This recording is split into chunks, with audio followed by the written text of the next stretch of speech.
Hi guys, welcome back to my channel. If you're new to my channel, welcome, and if you're a returning subscriber, welcome back and thank you for subscribing. So today I'm going to be talking about how to become a virtual assistant in South Africa. If you're interested in this, let's get into it. So let's first talk about what is a virtual assistant. So a virtual assistant is someone who does administrative work or different tasks for a company, but they do them virtually. So they do not go into an office, they actually do it from the comfort of their own home, and they don't have to physically be in a specific company's office in order for them to do their tasks.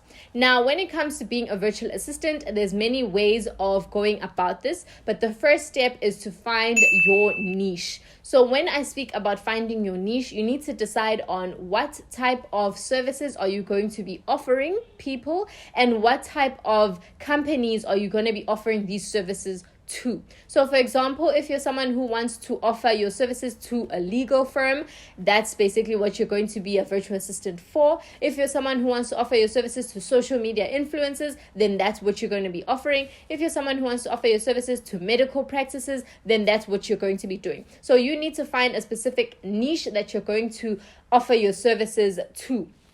The next thing is figuring out the type of services that you're going to be offering. There are different services that you can do. You can either do social media management, you can do email management, you can do scheduling, you can do travel management. There are tons of different tasks that you can do as a virtual assistant. You need to choose one or a few tasks. Obviously, it doesn't have to be one, but you need to choose a few tasks that you know you are good at and you're going to be offering. The next step is to figure out if you already know how to do these tasks or you're going to need extra training. Now, if you're someone who's starting out and you're going to need extra training, YouTube is about to be your best friend. You don't need to pay for a course to do this. You just need to go on YouTube and research the type of skill that you are looking to do. For example, if you want to do email management, you're going to go into YouTube and type up email management for virtual assistants. Now, this will come up with different options and different people who are virtual assistants, and they're going to be teaching you how to do email management. So when you're looking into email management, you can decide which one you're going to be using, whether you're going to be using Gmail or you're going to be using Outlook or any other email provider. Now, you need to learn how to use Gmail if you're going to be offering your services as a Gmail email management provider, and then you need to learn how to use Gmail, the different tips and tricks that people use, and how to actually manage someone's email. If you're someone who wants to do scheduling, as in you want to handle a person's calendar, so calendar management, then you're gonna go onto YouTube, you're gonna find videos about that, and you're gonna learn how to do that. Usually when you are a virtual assistant, there are different softwares that you need to learn so that you can be able to do these things for your clients, and you'll be able to offer these services to your clients. Some softwares include Asana, you can do Notion, there's other project management tools like Monday.com, things like that. So learn these different softwares, and you can learn all of them through YouTube.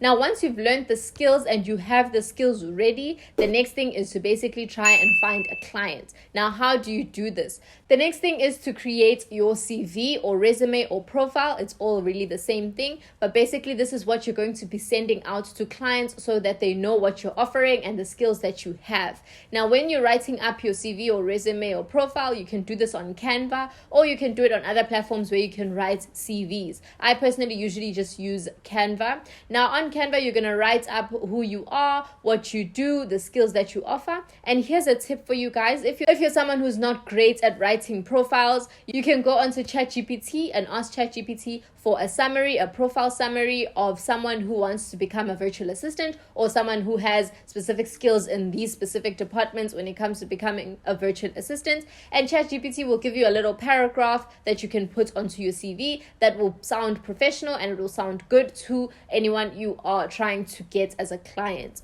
Now, once you have your CV, it's time to send it out to clients. You can either go on to Upwork or Fiverr to be a freelancer.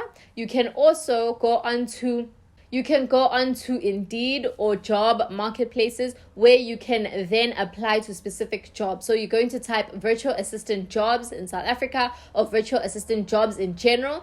So then you're going to start applying to those specific jobs. chances are you can get a job that will be overseas. So someone can basically hire you while you're in South Africa and you can work for their company that is based internationally. I personally work for a company that is based in America and I work as a virtual assistant. So that's basically how you would get a client when you are looking for a virtual assistant post. So you'd use Upwork, you could use Fiverr, you can use Indeed, and you start sending out your profile or CV and make sure that it is professional and make sure that you learn as many skills as you can so that you can get a higher chance of being hired by someone.